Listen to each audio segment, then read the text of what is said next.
जब हमें हमारे ही कर्मों का फल भोगना है तो फिर भगवान की भक्ति क्यों करें? एक सवाल खड़ा हो सकता है कि जब हमारा अच्छा किया अच्छा मिलता है, हमारा अच्छे कर्मों का फल अच्छा और बुरे कर्मों का फल हमें बुरा मिलता है, तो फिर हम भगवान की भक्ति क्यों करें? जब कर्मों का ही फल भोगना है तो भगवान की भक्ति का मतलब क्या है? ये सवाल कभी खड़ा होता है आपके दिमाग में? नहीं होता। आपको देवरानी जिठानी सास बहू से फुर्सत ही मिले तो आप इतना सोचो। हम बता रहे हैं आपको, एक गुरु के दो चेले थे।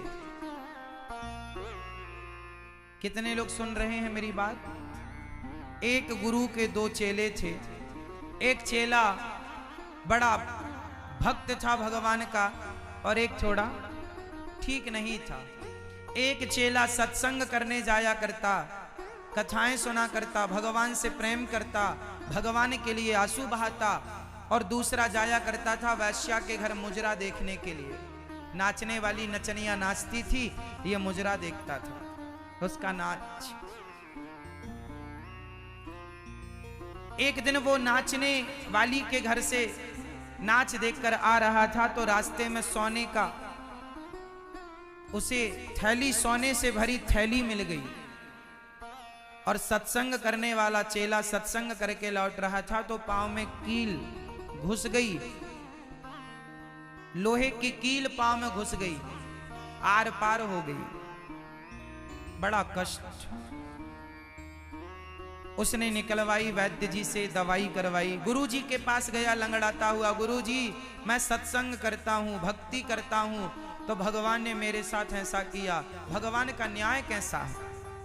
और वो वैश्या के घर जाया करता था मुजरा देखने, उसे सोना मिल गया। सोना मुझे मिलना चाहिए था, कील उसे घुसनी चाहिए थी। भगवान भी उल्टा करते। गुरु जी ने कहा बेटा भगवान कभी उल्टा नहीं करते, भगवान हमेशा सीधा ही करते।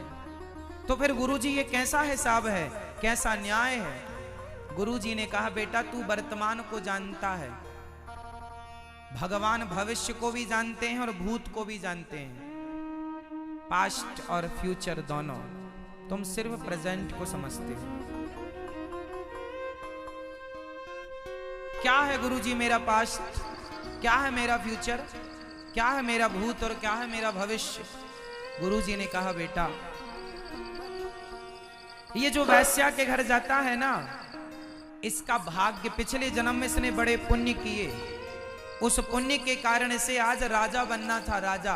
पर वैश्या के घर जाने से, गलत काम करने से इसका पुण्य क्षीण होने लगा, पुण्य समाप्त हो गया, जरा सा पुण्य बचा। इसे सोने के खजाने मिलने वाले थे, राज सिंहासन पर बैठता तो सोने चांदी के खजाने होते, पर सारे पुण्य नष्ट हो गए तो जरा सा सोना मिला, क्योंकि इसने गलत राह पकड़ ली। तो गलत राह पर पुण्य खत्म हो गए। राधे कृष्णा, हरे हरे। तो प्लीज़ चैनल को लाइक और सब्सक्राइब करना न भूलें। धन्यवाद।